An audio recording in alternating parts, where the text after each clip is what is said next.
कैसे राहुल गांधी ने स्मृति ईरानी पर आज एक ट्वीट किया।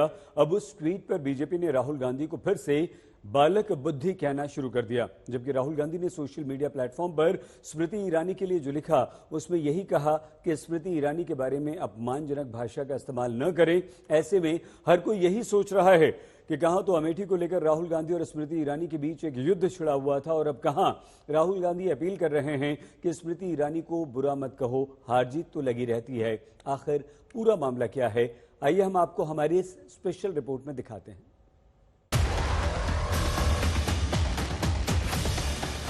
राहुल गांधी छोड़ के स्मृति ईरानी को कोई भी हरा सकता है। इसका मतलब राहुल गांधी अंततोगत्वा कांग्रेस पार्टी के नेताओं के हिसाब से अच्छे नेता नहीं है। जो पहले विकास होता था वही विकास एक बार फिर अमेठी में हो। चुनाव चल रहा है हमारे देश में और राहुल गांधी को समर्थन मिल रहा है पाकिस्तान में, विदेश में। माइक वाले का नाम राहुल तो नहीं है। अमेठी से चली ये जंग देश में सुर्खियां बनाती चली गई और इस जंग में एक ट्विस्ट राहुल गांधी ने अपने ट्वीट से डाला है और राहुल गांधी के इस ट्वीट पर सियासी संग्राम भी छिड़ गया है। तो चलिए सबसे पहले आपको दिखाते हैं आखिर राहुल गांधी ने स्मृति ईरानी के बारे में क्या लिखा है। जीत और हार जीवन में होती रहती है। मैं सभी से आग्रह करता हूं कि वे श्रीमती स्मृति ईरानी या किसी अन्य नेता के प्रति अपमानजनक भाषा का प्रयोग करने और बुरा व्यवहार करने से बचें। लोगों को अपमानित करना और उनका अपमान करना कमजोरी की निशानी है, ताकत की नहीं।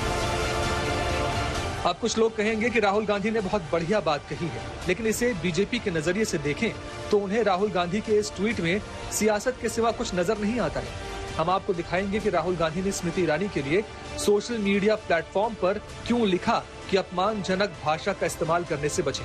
लेकिन उससे पहले राहुल गांधी के ट्वीट पर जो बीजेपी नेता अमित मालवीय ने जवाब दिया है वो आपको दिखाते हैं। ये अब तक का सबसे कपटपूर्ण संदेश है। कांग्रेस नेताओं का भेड़ियों की झुंड की तरह उस महिला पर छोड़ देने के बाद जिसने अमेठी में उन्हें हराया और उनके अहंकार को चूर चूर कर दिया, ये बहुत बढ़िया है। ये सब बकवास इस तथ्य को नहीं छीन सकता कि श्रीमती स्मृति ईरानी ने बालक बुद्धि को अमेठी छोड़ने के लिए मजबूर किया। अब आपको दिखाते हैं कि 4 जून को अमेठी के नतीजे आए और स्मृति ईरानी वहां से हार गई। लेकिन राहुल गांधी क्यों स्मृति ईरानी के लिए ट्वीट कर रहे हैं? स्मृति ईरानी ने 11 जुलाई यानी कल दिल्ली के लुटियंस क्षेत्र में 28 तुगलक क्रिसेंट स्थित अपना सरकारी बंगला खाली कर दिया। इसके बाद लगातार सोशल मीडिया पर स्मृति ईरानी को ट्रोल किया जा रहा था। इस पर राहुल गांधी ने कांग्रेस के नेताओं से अपील की, अपमानजनक भाषा का इस्तेमाल और बुरा व्यवहार करने से बचें। लेकिन बीजेपी राहुल गांधी के बयान को कपटी बता रही है। अब आपको दिखाते हैं कि अमेठी क्यों कांग्रेस और बीजेपी के लिए जंग का मैदान बना और क्यों स्मृति ईरानी और राहुल गांधी की लड़ाई इतनी बढ़ गई कि आज कांग्रेस पार्टी अमेठी और रायबरेली की जीत को बहुत बड़ा मान रही है। क्यों राहुल गांधी इसे बदलाव बताते हैं? हमारा पारिवारिक रिश्ता है। राजनीति में सबसे पुराना रिश्ता आपके और हमारे बीच में है।